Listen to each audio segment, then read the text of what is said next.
Maybe let's talk now about Facebook, because Sure. Facebook is highly popular, more than 40 million members, I think 200,000 new customers on a regular basis. So you launched an application called I Want. Yes. Could you just talk about that actually? Yeah, and if I can, just let me take a step back. So another thing in Geezeo, in the analogy, managing your money is similar to dieting. It's a big daunting task for where you want to go, and it's proven what's successful is if you can set smaller goals, they're measurable, so you have some wins, and you have a community of motivators. So that's the premise of Geezeo Goals, an extension of I Want. So you can, whatever your goals are, you may be saving for a trip, you may want to pay off your credit cards, you may want to buy something. You link it to an account where your progress gets updated all the time. And then you also, anyone else who has a similar goal, you can share your progress, you can motivate, you can share success stories, what works, what doesn't work, so you can build that community. So what we did with Facebook, we have what's called the I Want, and it's an extension of Geezeo Goals, so you can set your goals, let your friends know, and what we say is good friends will boost you, and that's just motivate, comment, make fun of, but your great friends will support you financially.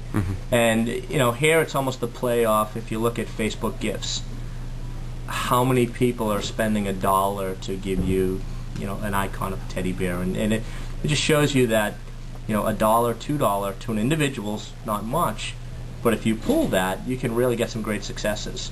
So you can support your people, and you can donate to help your friend's goal. So people can use that for a charity. They're doing a hunger walk. Instead of getting a sign-up sheet, have everyone sign up. They let the 1,200 people on Facebook know, their 1,200 friends, I'm running this walk. You're interested? I want to collect $700 to be successful. And it'll automatically track the progress, and they can donate through PayPal, and it'll audit it, track it, and move the money for you. It's another example of doing everything on Facebook, like because some charities, they set up their internet website with such facilities now, which is better than just collecting change or like checks or whatever. So, but yes, Facebook is Facebook, and it's working so well. And in terms of targets as well, it's a perfect fit for you, and students, and so it's great, and it was a good move. And I think it's linked to PayPal. You're using PayPal as well in I Want. Okay.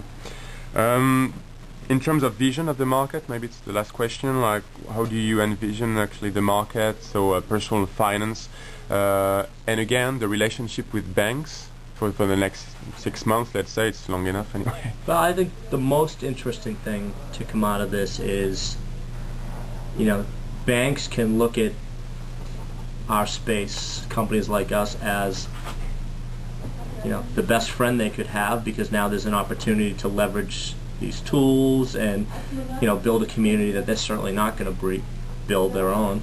Or they could look at it as a big threat, because a lot of the tools we have can commoditize their bundling of products to a degree. Commoditize, sorry to interrupt you, and people may say, well, I'm looking for a I don't know, savings or whatever, and with that bank. And people say, no, you shouldn't take that bank, then this bank B is better than bank A. So I think there's a risk as well for banks in terms of, again, bad comments, same thing, like user-generated content and bad advice for them. So again, it's probably all a matter of how you address that from the bank. You can use that to maybe launch a better offer, so there's ways to counterattack, let's say. Certainly. And I think it comes down to, like everything, it's customer support. For a bank, if they have good products and their customer happy, then a site like Geezeo is a fantastic addition to them, because it allows them more transparency into setting budgets, setting goals, building a community that they're not going to be able to offer them. So because a third party non-bank is offering it, it's less likely that a bigger bank that may have some of those services is going to take that account from them. And I think that's going to be fun to see, who partners with who and who decides to build on their own, because there's definitely, there's no clear winner yet. I think another opportunity we're going to have is to tie in more directly with the lending process. So some of the information that we have available online that gets updated could really expedite an account opening process. It could really expedite the decision-making modules where, you know, a little more automation and banks and lenders can give more informed rates and everything, and it streamlines the whole process. So if you know, looking more than the 6 month out, I could see more integration into the back-end offices and their platform and their lending processes. Okay, excellent. Yeah. I think the next 6 to 12 months will be highly interesting in terms of following that space, you know, personal finance, new technologies, and again the community aspect. I think that that will decide from the fate of, let's say, of a company versus the other, in terms of again how you engage with your members and how quickly you can grow your member base. Basically, that's always the same, probably. Same thing, quality, but volume as well. Quantity is important to reach a critical mass. So that was Shawn Ward. Thanks a lot, co-founder of Geezeo. It was a pleasure, and I wish you the best. And it's my pleasure. Let's catch up on Visible Banking soon. Thanks. Bye bye. Thank you.